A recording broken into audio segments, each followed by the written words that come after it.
Kamati ya mahusiano ya nje ya Seneti ya Marekani imeendelea na mjadala wa muswada unaolenga kuupitisha upya uhusiano kati ya Marekani na Tanzania kufuatia wasiwasi kuhusu hali ya demokrasia, haki za binadamu na matukio yaliyojitokeza baada ya uchaguzi mkuu wa Tanzania wa mwaka 2025.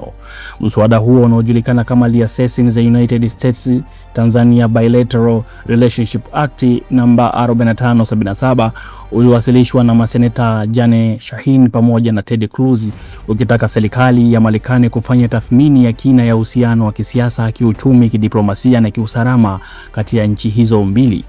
Tathmini hiyo pia itachunguza athari za hali ya kisiasa nchini Tanzania kwa maslahi ya Marekani na uwekezaji wake. Na kwa mujibu wa muswada huo, waziri wa mambo ya nje wa Marekani atatakiwa kuwasilisha ripoti kwa bunge la nchi hiyo kuhusu hali ya demokrasia nchini Tanzania, pamoja na kutaja viongozi au maafisa watakaobainika kuhusika na ukiukwaji mkubwa wa haki za binadamu au vitendo vinavyodhoofisha misingi ya demokrasia. Muswada huo pia unafungua uwezekano wa kuchukuliwa hatua za vikwazo dhidi ya watu binafsi watakaotajwa katika ripoti hizo, ikiwemo kuzuiwa kuingia Marekani na kufungiwa mali au maslahi yao yaliyopo ndani ya mamlaka ya Marekani. Aidha, unapendekeza kusitishwa kwa baadhi ya programu za ufadhili wa maendeleo hadi pale Marekani itakaporidhika kuwa Tanzania imefanya mageuzi ya kidemokrasia na kuimarisha uwajibikaji. Hata hivyo, marekebisho yaliyowasilishwa hivi karibuni yameondoa mapendekezo ya awali yaliyolenga kusimamisha ushirikiano wa kijeshi na misaada ya usalama kati ya Tanzania pamoja na Marekani. Hatua hiyo inaonekana kuacha wazi ushirikiano wa kiusalama kuendelea, huku shinikizo likibaki zaidi katika eneo la misaada ya maendeleo na masuala ya utawala bora.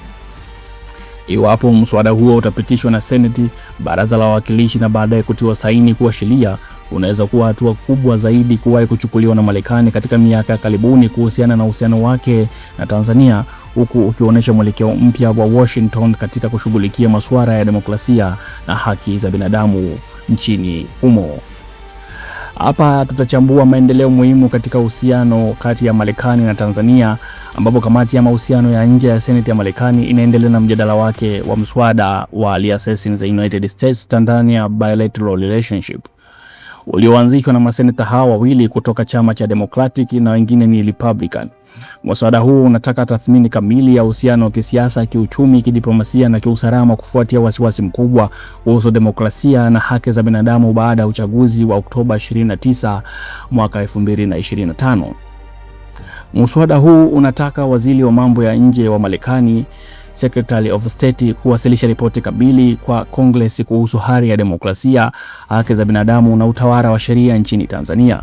Ripoti hiyo itataja viongozi au maafisa wanaohusika na ukiukwaji mkubwa wa haki na inafungua uwezekano wa hatua za vikwazo binafsi kama kuzuiwa kuingia Marekani, yani visa bans, kufungiwa mali au maslahi yaliyoko Marekani, kusitishwa kwa baadhi ya programu za misaada ya maendeleo hadi mageuzi ya kidemokrasia yatakapoonekana.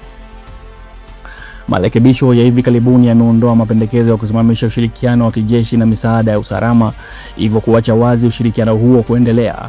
Hii inaonyesha mbinu ya carrot and stick, au ni shinikizo katika misaada ya maendeleo na diplomasia, lakini usalama unaachwa ili kushughulikia masuala ya kanda kama ugaidi na utulivu wa Afrika Mashariki. Muswada uliwasilishwa Mei mwaka 2026 na unaendelea katika kamati. Uchaguzi wa Oktoba 29 mwaka 2025 uligubikwa na madai makubwa ya udanganyifu, ambapo Chadema ilizuiliwa kushiriki kikamilifu na maandamano yalisababisha vifo vingi.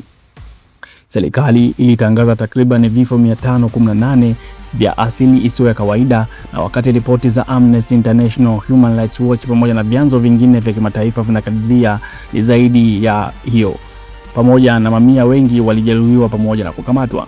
Na kesi za uhaini dhidi ya viongozi kama Tundu Lissu na kucheleweshwa kwa kesi zake kumezua wasiwasi mkubwa. Marekani imekuwa mshirika mkubwa katika afya, elimu na usalama, na baada ya kipindi cha Magufuli uhusiano uliboreshwa kidogo chini ya Samia, lakini matukio ya mwaka 2025 yamesababisha kurudi nyuma. Mswada huu unaungwa mkono na pande zote mbili, yani bipartisan, jambo adimu katika Kongresi ya Marekani. EU ilipitisha azimio la kusitisha msaada wa euro milioni 156, na ziara ya Samia Moscow pamoja na kuimarisha uhusiano wa China na Urusi kunatazamwa kama mabadiliko ya sera ya kigeni. Pia ripoti za State Department zimekuwa zikilaani mara kwa mara ukiukwaji wa haki.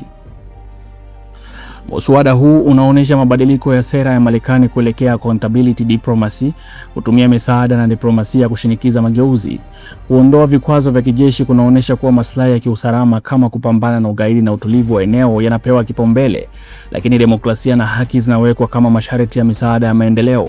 Hii inaweza kuathiri miradi ya afya, elimu na miundombinu. Muswada huu ni onyo wazi kwamba serikali ya Tanzania 4Rs zilikuwa na uwezo mkubwa wa kujenga imani, lakini matukio ya baada ya Oktoba mwaka 2025 yameathiri taswira hiyo. Serikali inapaswa kuchukua hatua halisi, na uchunguzi huru wa vifo vya mwaka 2025, kuachiliwa kwa wafungwa wa kisiasa na mageuzi ya uchaguzi ili kurejesha imani. Vikwazo vinaweza kuathiri uchumi na maendeleo, lakini vinaweza pia kuwa kichocheo cha mabadiliko mazuri. Hii ni sehemu ya mashindano ya kimataifa ya ushawishi kati ya EU pamoja na Marekani versus China pamoja na Russia.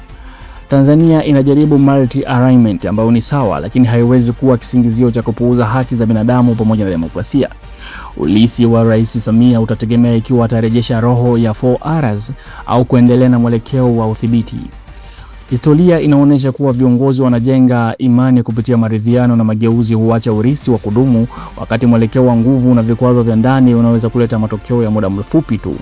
Lakini inapaswa kujenga mazungumzo na upinzani na kutoa ripoti ya wazi ili kuepuka madhara makubwa ya kiuchumi na ya kidiplomasia.